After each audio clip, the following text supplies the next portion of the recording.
The book I'm talking about tonight is this one, SAS Italian Job. And it basically, it starts in the autumn of 1944, okay? It's set in Italy, and this is a time when Churchill had obviously decided that there would be a third front opened in the war. So we had the Eastern Front against the Russians. D-Day was pending, but Churchill wanted a southern front, a third front, to divide Nazi Germany's forces. And so there was a thrust up through what was called the soft underbelly of Europe. That's what Churchill coined the term for Italy. Of course, it didn't turn out that way. Hitler had vowed that Italy would be defended at all costs. In fact, Italy would not fall. And he sent to Italy one of his best commanders, Field Marshal Kesselring. And Kesselring was not only respected and highly thought of in the German armed forces, he was actually highly respected by our own troops and our own commanders. And he'd proven his skill and his value in terms of the battle for Italy, which had been unrelenting and relentless. It had been a slog up the spine of Italy, and many, many Allied lives had been lost. And by the autumn of 44, British and American and Commonwealth forces were massed on what is basically the southern slope of the Gothic Line. And the Gothic Line was a linear network of defences along the Apennine Mountains in northern Italy, which consisted of bunkers, trenches, minefields, machine gun posts, heavy weaponry, dug-in tanks, and it was supposedly impregnable.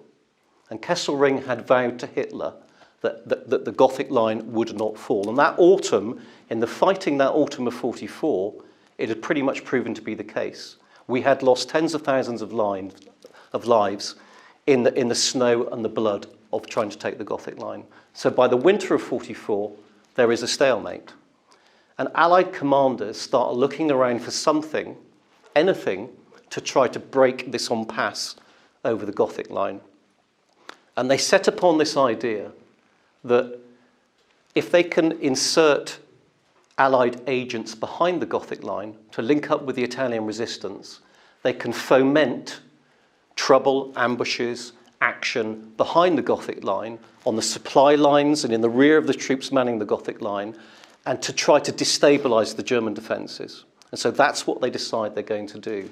And over a period of months, during that winter of 44, early 45, they start parachuting behind the Gothic Line agents from the SOE. The SOE was the Special Operations Executive, as you know, and it was nicknamed Churchill's Ministry for Ungentlemanly Warfare. And what SOE was set up to do at the start of the war was to do deniable operations, which the British government could wash its hands over if they were found out. So to break all the known rules of war and do the things you really were not allowed to do. So that's assassinations, sabotage, terrorism, and fomenting resistance organisations. And by the late autumn 44, you had around about a dozen SOE agents parachuted in behind the Gothic Line, linking up with the local Italian resistance, the partisans. Okay? And the idea was that they would arm those forces of fighters and command them to carry out sabotage and other operations. And it was proving reasonably effective. And the way those groups were being armed is that American Dakota fleets of DC-3s were flying in weaponry and dropping it by parachute behind the lines. To give you an idea of how effective these Italian resistance bands were proving, by the autumn of 44, the Germans had lost 20,000 troops to Italian partisan operations. And mostly those were led, armed, commanded by British and Allied SOE and OSS American embedded agents. One of those agents dropped behind the Gothic Line was a very special individual. He was a man called Michael Leese, who was a captain in the SOE and hails from a very storied family in Dorset, which is where I'm from, and whose fathers and forefathers had served during all the wars, the Boer War, the First World War, and been highly decorated. Michael Leese hailed from that pedigree and that clan. And he'd first heard of the SOE in Cairo in 43. He'd been there serving with a parachute regiment, and he'd not been seeing a lot of action. He was frustrated, and he was in a bar in Cairo, and he met what were called one of the Tweed Cat Boys. The Tweed Cat Boys was one of the many nicknames for the SOE agents. And he managed to get this guy drunk as a skunk. And he managed to get out of him the story of who the SOE were. And he suddenly realized that there was an organization which would allow him, if he could get into it, to parachute into German-occupied Europe and cause havoc and mayhem behind the lines, which is just what he hungered to do. And so the problem was this. If you can think of a top-secret organization like the SOE was, it didn't exist officially. You can't exactly advertise for members because then it's not very secret anymore. So the only way the SOE could recruit members was by the old boys network, by the handshake, by those you knew, by those you'd been at school with. And at that stage, Michael Leese couldn't think of any of his family or relatives or friends who were serving in the SOE, so he had no obvious route in. So what he did was he got the name from the guy who got drunk in the bar, found out he was going on leave the next day for 2 weeks. So the next morning, he walked into the SOE office, said he was that guy's best chum, and that guy had told him to come and be recruited. And that, oh dear, was he away on leave? Well, here was a letter that he'd written recommending him, which Leese had forged that evening. And he managed to blag his way into the SOE. And by the time it was kind of found out that he had carried out this subterfuge, it was far too late and he'd proven himself as a very capable agent. And that really defines Mike Leese. His hunger to fight, to take the fight to the Nazi enemy, was such that he would pretty much do anything to get where he wanted to go. So he was trained by the SOE to drop into Yugoslavia to start with.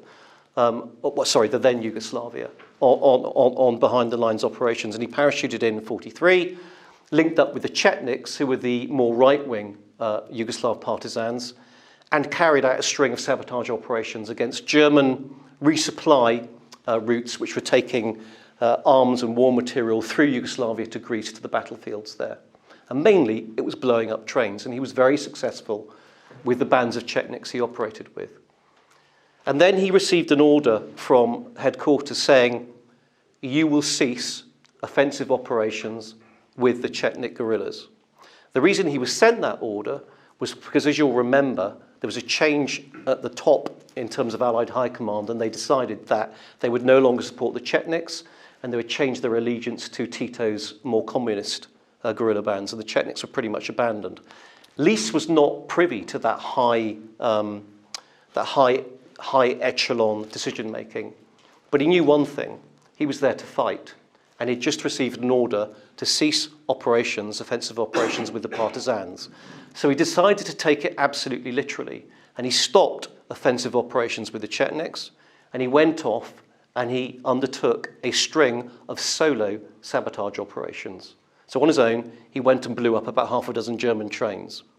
And eventually, when they pulled him out, the SOE, they were kind of torn, because on one level, he had sort of disobeyed an order, and on the other level, he had proven himself to be the absolute perfect SOE agent. Because, you know, they were looking to recruit individuals who were self-starters mavericks, unconventional, it has to be said, and able to operate on their own far behind enemy lines. And he'd proven himself to be able to do that par excellence. And so by kind of November 1944, there's this struggle going on over Mike Leese's destiny. On the one hand, SOE are pretty much enamored with him. They think he's a damn good agent. On the other hand, he's come to the attention of the Secret Intelligence Service, of MI6.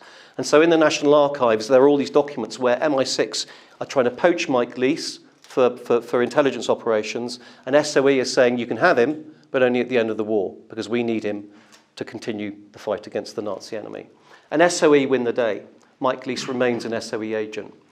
And he arrives in Italy in the autumn 1944, and SOE obviously have this mission to insert agents behind the lines. And they decide to send Leese to an area of Italian partisan operations, which is right bang in the center of the rear of the Gothic line.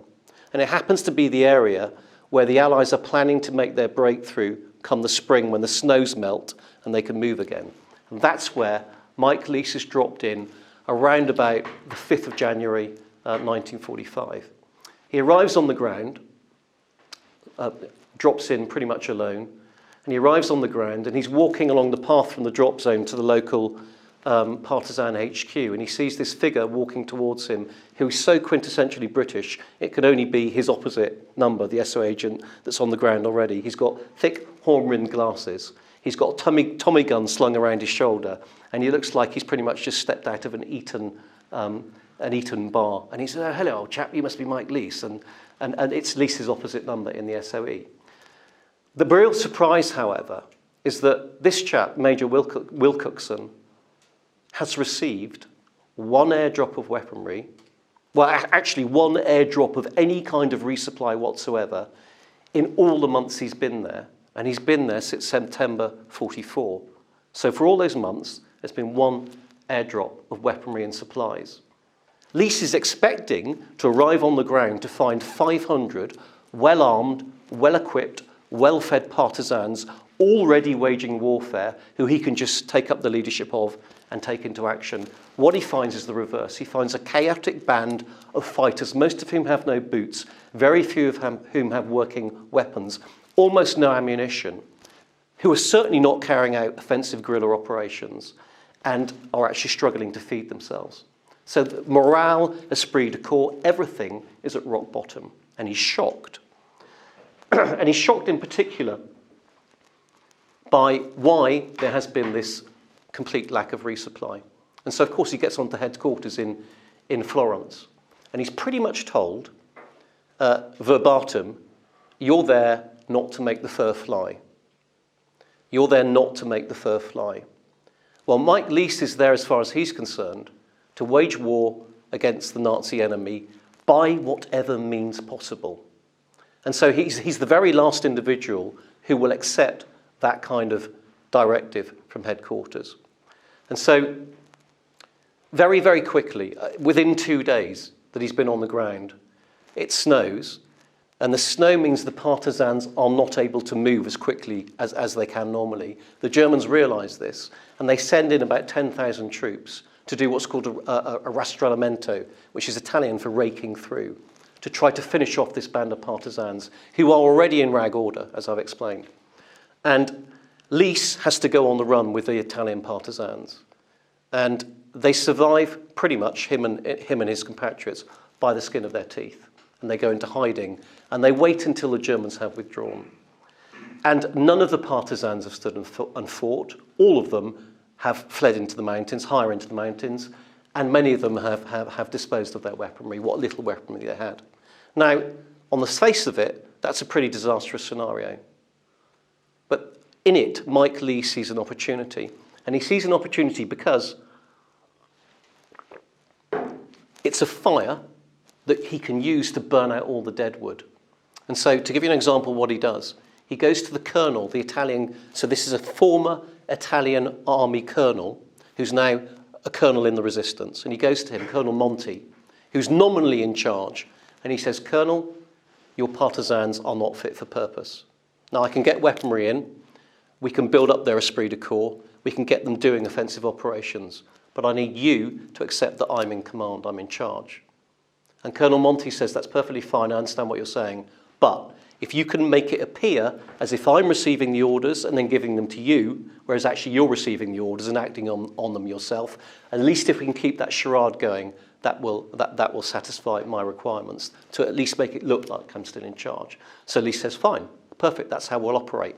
And the first thing he does is he says to one of the capable commanders, more capable Italian commanders, "Go out and recruit 20 to 30 of your best fighters. They're going to be our special forces unit.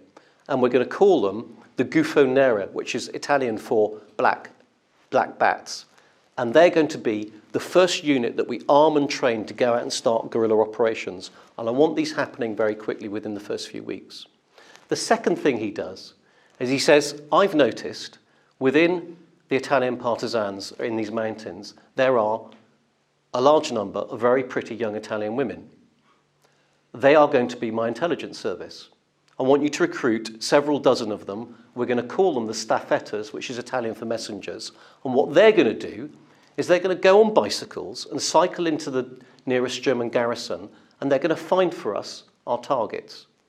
They're going to flirt with the German sentries outrageously, and they're going to gather all the intelligence they can and report back to me. So the staffetters are formed. And he says, what I really want them to do, above all else, is to go and find for me the one target that, if we hit it, will enable the breakthrough of the Gothic line. So that's their overarching mission. And within 2 or 3 weeks, this is proving successful. His first special forces, inverted commas, are going out, carrying out sabotage operations. They're hitting convoys on the roads. They've armed themselves. And more importantly, the staffetters are coming back with so much intelligence, which they've gathered from soldiers in German garrisons who are lonely, that they've flirted with, or maybe a little more, that Lys is up to 3 o'clock every morning trying to digest all the intelligence he's receiving. And then, as you guys all know, sometimes in war you need a stroke of luck. In fact, very often you need a stroke of luck. And it's now that Lys gets his absolute stroke of luck.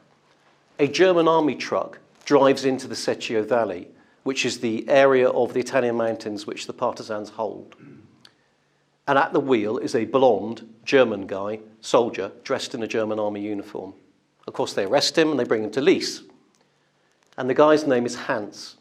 And he says, I want to desert because I'm disgusted at the way my fellow German soldiers are behaving. Now, the German military have been they're not exactly stuck to the Geneva Convention, let's put it that way. So what Hitler and Kesselring have ordered is, because the Italian resistance has been so effective, it's killed 20,000 German troops, pretty amazing for a ragtag band.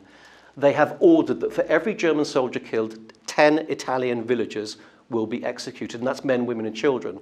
So they've gone into lots of villages, and in some they've killed 700, another they've killed 800, some the village priests down to the babies. They've just wiped out whole villages. It's not very nice at all. And Hans claims, I want to desert because I don't believe anymore in what we're here for.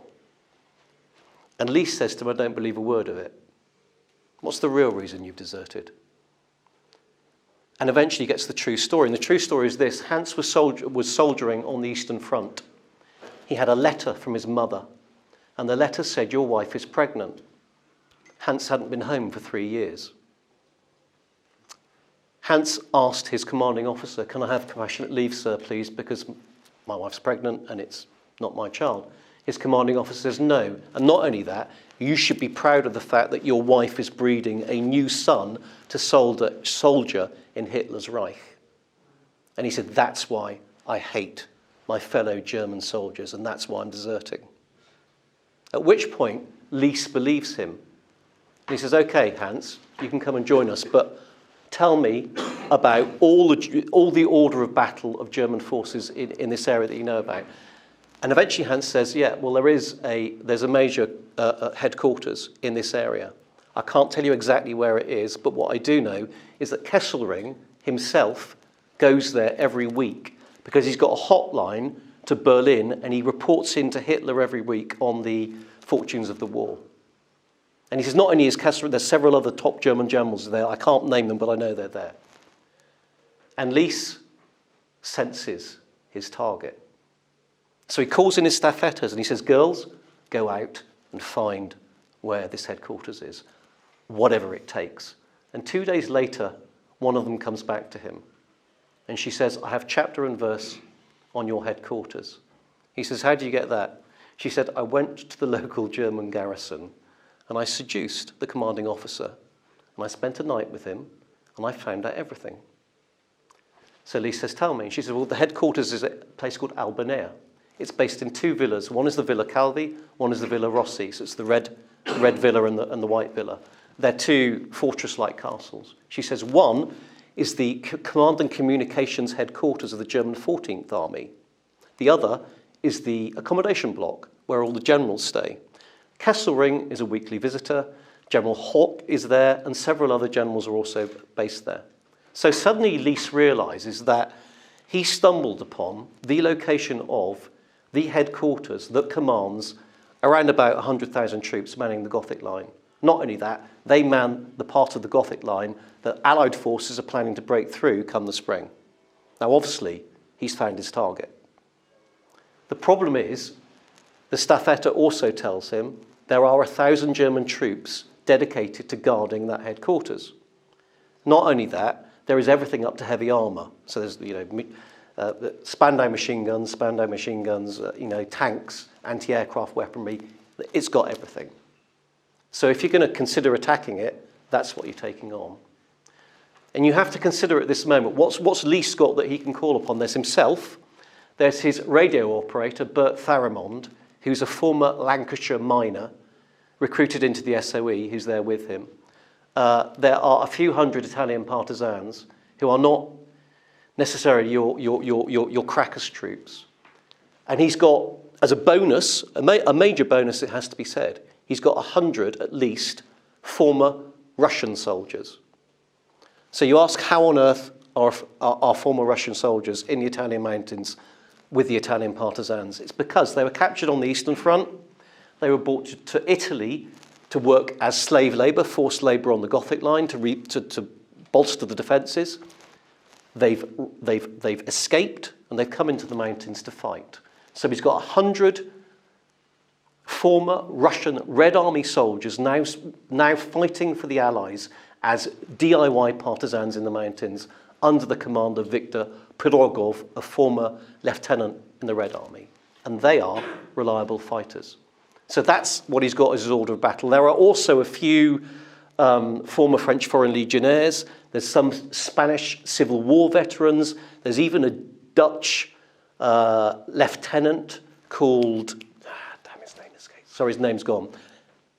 Former Dutch army lieutenant who, when the Germans invaded Holland, thought, I want to continue the fight, I need to get to Britain, I'll try and get to Britain by Switzerland. For some reason, travelled to Switzerland, realised there was absolutely no way he could ever get on an aircraft to get from Switzerland to Britain, and ended up joining the Italian partisans. So he has this, and he's got his German deserter hands. So he has this multinational, polyglot force speaking many languages to try and take on 1,000 well-armed elite German troops. And I say elite because they were. We think of Italy, do we think of Italy? I think we do. We think of Italy as a lesser front than the Eastern Front or the Western Front. It wasn't. Hitler had sent some of his best troops to Italy, his best panzer divisions, his best Alpine troops, because Italy was not to fall. It was the one major ally Germany still had. And it was the route, it was the back door into the fatherland. So that's what Lys has in terms of his assault force. And it's not enough. By anyone's reckoning, it isn't enough. And so he radios SOE headquarters. Bear in mind, this is SOE's headquarters, who have told him repeatedly, do not make the fur fly. And he radios SOE headquarters and says, I found the target. And what I need is a tip of the spear. I need you to send me some commandos or some SAS or similar to act as my foremost assault force as we go in. Do you have anything? And again, second kind of incredible stroke of luck in this story is that one of the most renowned World War II commanders of the SAS, Major Roy Farren, MC, Ambar, has arrived in Italy. And he's arrived in Italy with his number 3 Squadron SAS, freshly raised, freshly trained, but with a lot of experienced commanders. And he's in Italy looking for work. Not only that, Farren, in fact, the whole of the SAS in Italy, for whatever reason, have been placed under the command of the American commander in theatre. So they're not, strictly speaking, constrained by what SOE are telling them to do. Do you understand? They're not constrained by this do not make the fur fly thing. Yeah, because Farren is answerable to the American commander. Okay? Farren hears about Lys.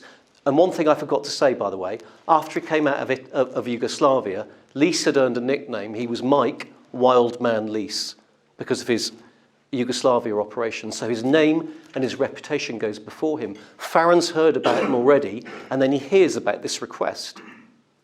And so Farren radios Lys a message and says, how many men do you want? And Farren says, send as many as you can. And so Farren prepares to take the whole of his squadron, number 3 Squadron SAS, in to assist Lys. Okay?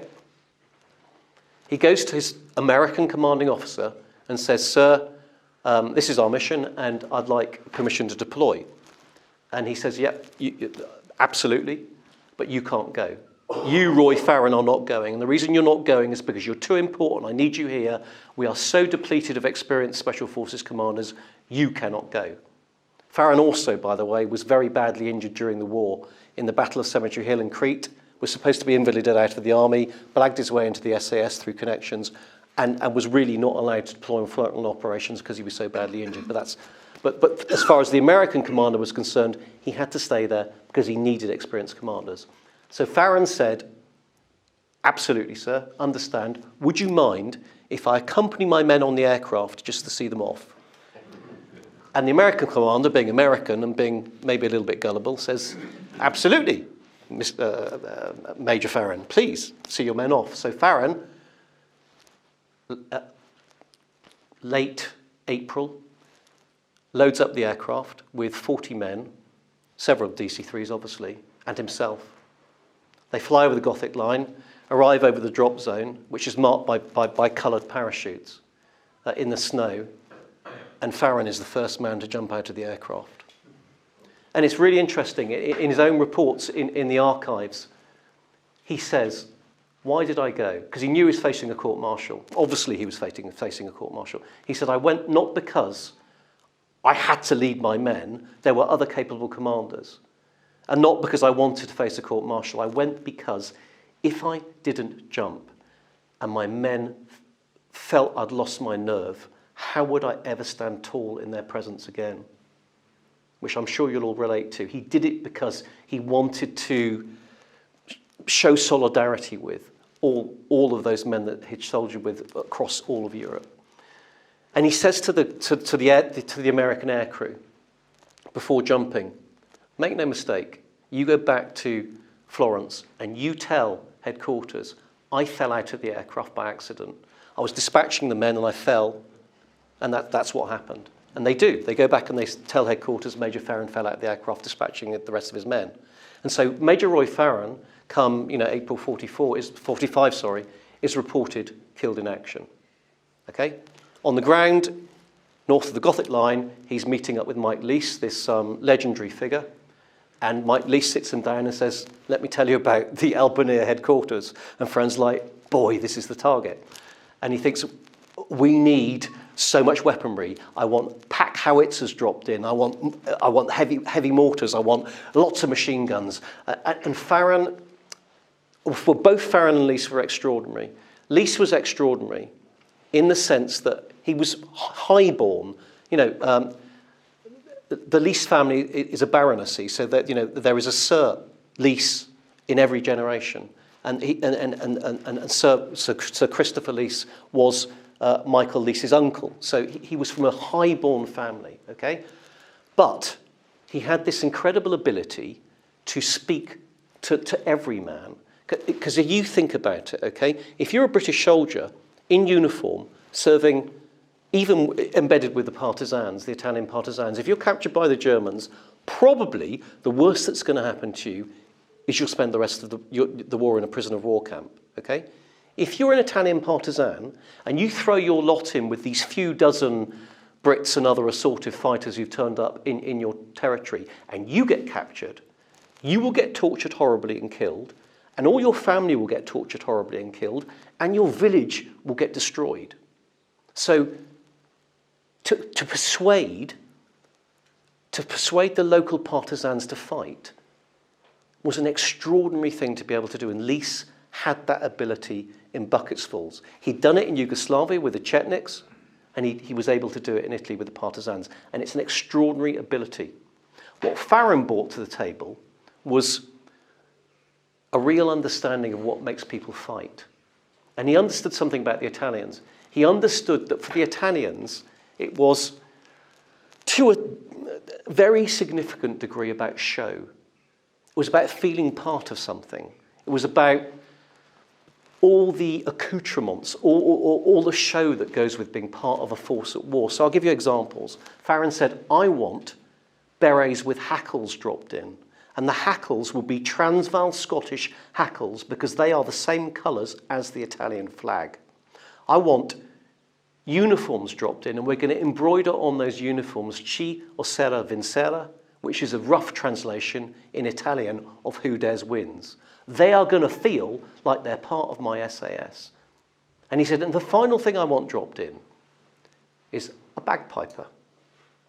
I want a bagpiper dropped in.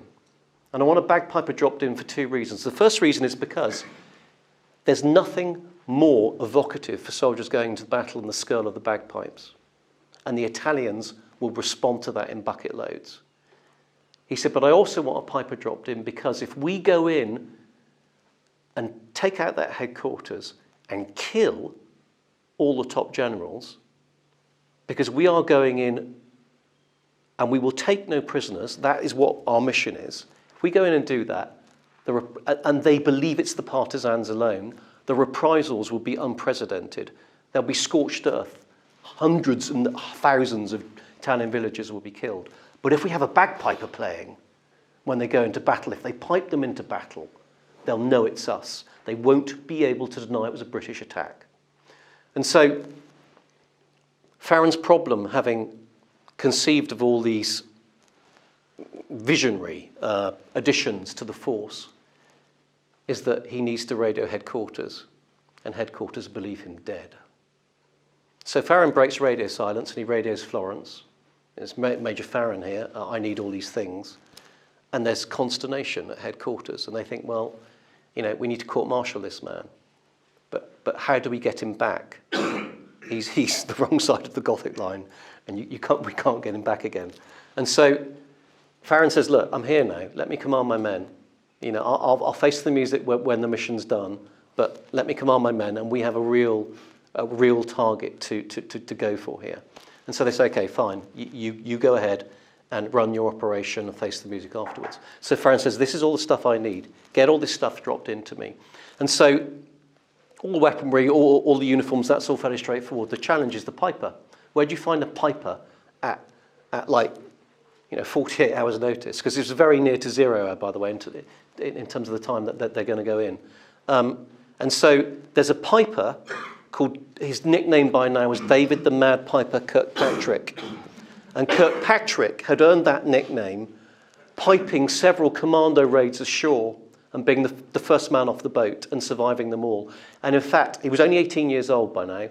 And in fact, he'd been removed from frontline duties and put in the stores to work in the stores of his regiment because they had judged he'd taken so many risks and it's such a miracle he was still alive, he should be taken out of the front line. And so his commanding officer goes to him at his regimental barracks and says, laddie, would you like a wee job? And David the Mad Piper Kirkpatrick says, will it get me out of stores? And his commanding officer says, it'll get you out of stores. And he says, yeah, I'm up for it. And that's how he's recruited for the mission in Italy. And he's the last man parachuted into the Secchio Valley drop zone. And when he drops in, he's parachuted in wearing full Highland regalia, including kilt. And the Italians, partisans, are on the drop zone thinking, why are they sending us a woman? Because we have all these staffettas, and do we really? And he arrives on the drop zone, and Farron realizes there's a bit of a PR issue at this moment. And so, again, stroke of genius, he gets Kirkpatrick to pipe Highland Laddie there and then on the drop zone. So imagine the scene. You're high up in the Italian mountains. There are the flares, which have guided the aircraft in going. So it's backlit, it's dark, it's night, it's snowy, the flares are glowing off the snow, and Kirkpatrick is piping Highland Laddie. And the Italians start to dance. And Farron realizes he's really cracked it. This is the final act, which will persuade and encourage and give these men, these Italian partisans, the spirit to go and fight. Okay? That couple of evenings later, they have their last supper, as it were, in the Secchio headquarters, and Kirkpatrick is piping, and they're having dinner, and Mike Lee starts to feel feverish. And in Yugoslavia, he contracted malaria. Now, a lot of you probably had malaria, I have. And if you don't treat it properly, it becomes chronic, and it repeats all through your life. Lees is having a reattack of malaria. And by the morning, he's very, very ill. Remember I mentioned Bert Farriman, the Doer Lancashire miner, former miner, who's his radio operator? Farriman says, sir, and this is so out of character for Farriman, because he's typical Lancashire, doesn't really show his feelings at all. And he says, sir, I don't want you to go. Sir, please don't deploy. And Lees says, Bert, what's going on? He says, sir, I've got a really bad feeling about this. And Lise says, Bert, this really isn't like you, and I'm going, so just, put a cork in it, and I'm off. And so Farron and Lise set off with 20 SAS. 20 are staying in the Secchio Valley, so they've got somewhere to retreat to when the hunt begins. Do you understand? They need a redoubt to retreat to, yeah? So 20 SS are staying there to command the defence, and 20 are setting off as a tip of the spear. Then there's 30 Russians, and the rest are Italian partisans, former French Foreign Legionnaires, and former Spanish Civil War veterans, and the Dutch lieutenant whose name I can't remember. Fritz Snapper. That's his name, Fritz Snapper. Okay? 100 men set off. They're 24 hours into the march, so they're still in partisan territory, just on the border of partisan territory and German territory. And they're having a parade. And Farron's addressing his men, and he's thinking, we can never do this again. We can never get these men into this spirit of self-belief that 100 raiders from the four corners of the globe can go and take on this 1,000-strong German. This is amazing. And a small figure weaves his way through the crowd. It's a young teenage Italian boy. And he thrusts a piece of paper into Farron's hand. Farron opens it and reads it. And he has to read it several times over before he'll even believe what the order says. And it's a stand-down order from headquarters. And what's happened is, back at the Secchio HQ, SOE Florence have radioed through to cancel the mission. Farraman's got the radio message. He said, I can't do it. They've gone. And SOE headquarters have got more and more and more enraged. And Farraman just keeps repeating the same refusal. I can't do anything. They've gone. The cork's out of the bottle. I can't put it back in again. So SOE have radioed the neighbouring, they're called British liaison officers formerly. So the neighbouring equivalent of Lise, yeah, the SOE agent in the neighbouring valley, they've radioed him. He's got on his bike, cycled over to the Secchio Valley, and then sent the runner and got the stand-down order to Farron. So he's looking at this message thinking, what do I do? And he's thinking, I can never get these guys to believe in themselves again. We will never have this moment again. Not only that, if I tell them to stand down, they'll never believe in me again. So I have to disobey this order. I have to be Nelson-like and turn a blind eye. This order was never received. And he looks at Lise, who's got malaria and is feverish, and he says to himself, I can't expect Michael Lise to partake of this decision because he's not compos mentis. He shouldn't even be on this mission. Farron's tried to make him not go, by the way, as well.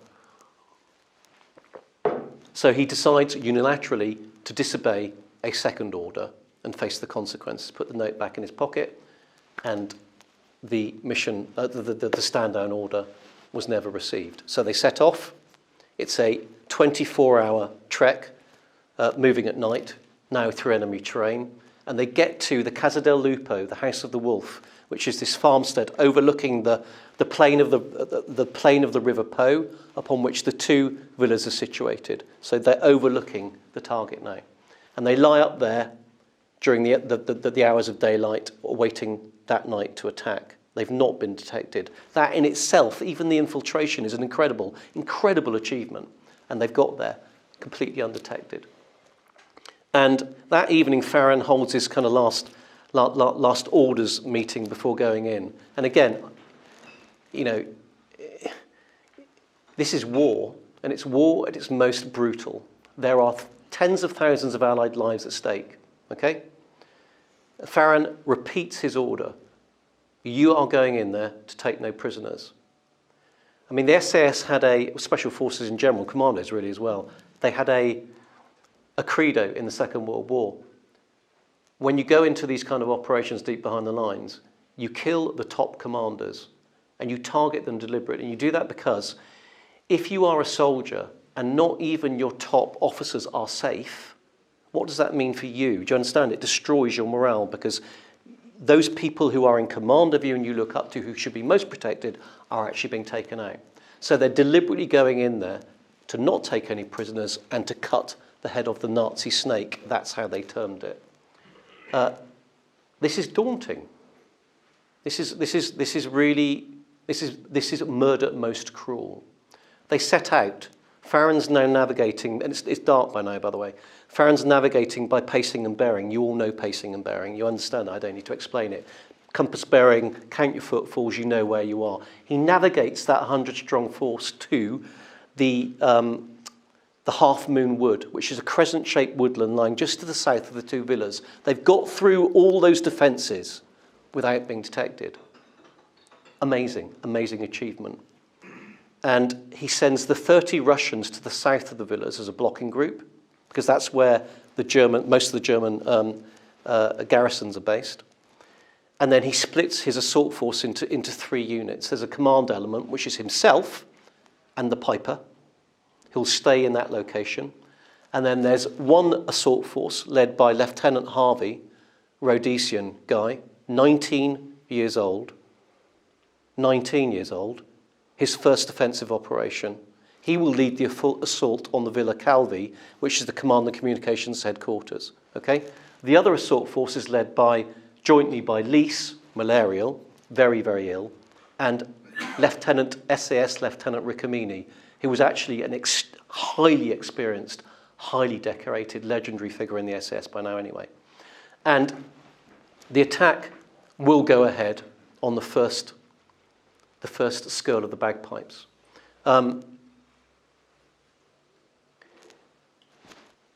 Lieutenant Harvey is blessed with a bazooka. It's the heaviest weapon they have on them. They've carried it all the way.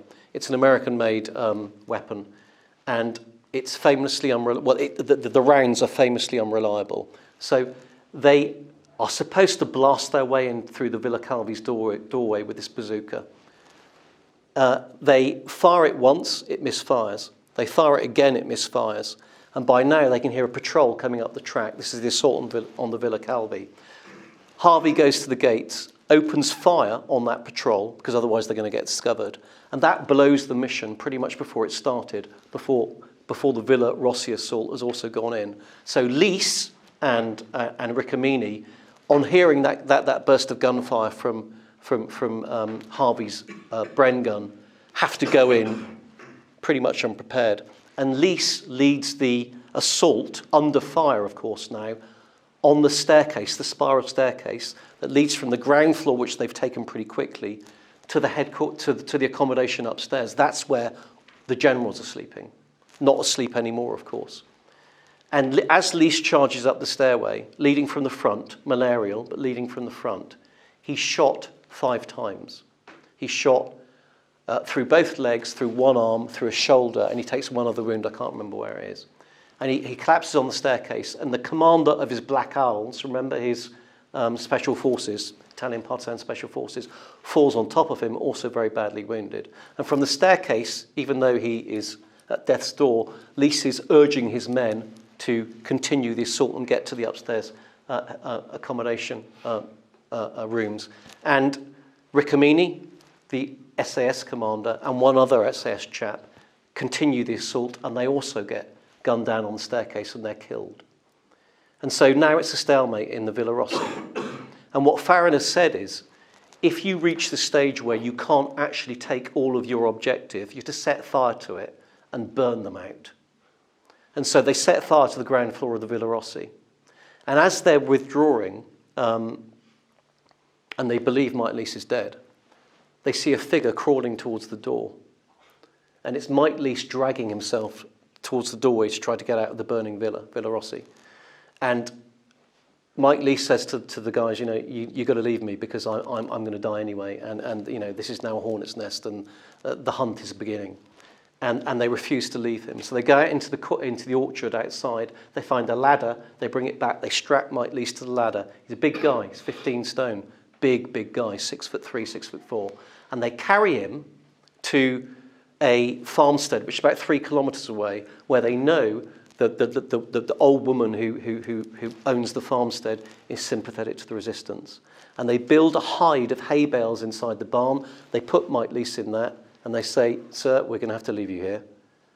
Someone will come for you." And that's where Mike Lise is left. Meanwhile, the Villa Calvi assault has been highly successful. They've destroyed and taken the whole of the ground floor building, the map room, the communications room. They've wrecked it all, and they've set fire to the whole Villa Calvi and withdrawn very successfully. And then begins the E&E across, 24 hours of territory, hunted at every turn. And the really extraordinary thing about that escape and evasion, which in itself is an epic undertaking, is that one of the ways they achieve it is they've been issued with benzodrine, bennies, speed, and it's part of the standard SAS escape kit. And so they're eating benzodrine like it's Smarties, and so they can force march for 24 hours and stay ahead of those German patrols. Because you can imagine, the area is now crawling and crawling and crawling with German troops searching for them. And Farron managed to get every man who survives the assault out of enemy territory back into the into the Secchio Valley without losing anyone at all. Of course, then the Germans come and attack the Secchio Valley. There's a major firefight, and Farron and his men manage to hold it, and that battle is won.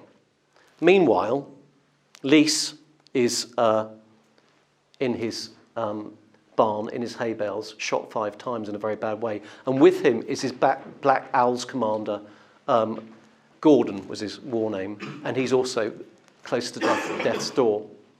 And the Germans are searching everywhere. Not only that, the Germans are searching everywhere, but the roads are crammed with hearses and ambulances taking the dead and injured from the headquarters. And not only that, the Germans are so, shocked is not strong enough a word, by what has happened, that they've been hit so far behind the lines at such a supposedly impregnable target that they completely disband the headquarters.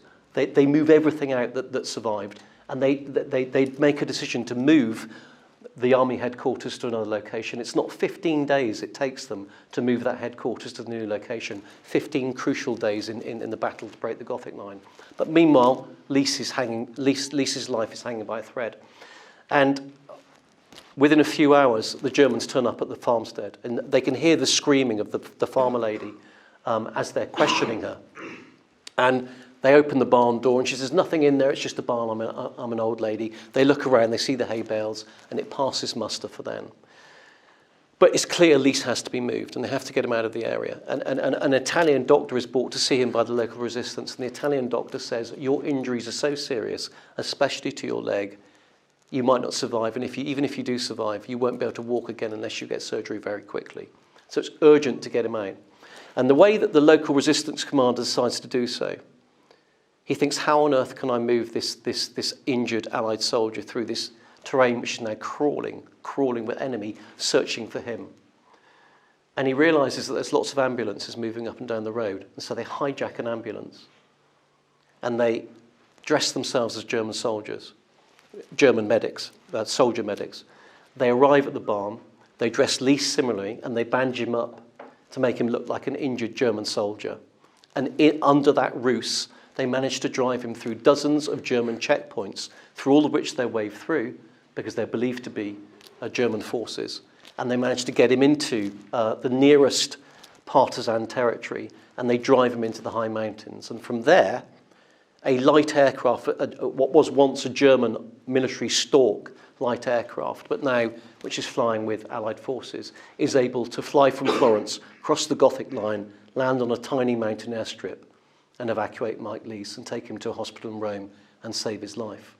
And meanwhile, Farron has taken his whole several hundred strong Allied battalion, as they called them now, and he's gone openly on the attack behind the Gothic line. And the combination of the destruction of the 14th Army headquarters and the actions of Farron's SAS and his resistance behind the lines, sabotaging all the supply lines, means that within days, the Gothic line has fallen, the Allies have broken through, and by the 4th or 5th of July, by the 4th or 5th of May, Italy is liberated in its entirety, and the German commander-in-chief is surrendered. So Roy Farron disobeyed orders twice now, supposedly facing 2 court-martials. What actually happens is the American commander who's come through the American forces, who've broken through the Gothic line, is so goddamn impressed by what Farron has achieved that on the spot he awards him the Legion of Honor, which is a very high valor American medal.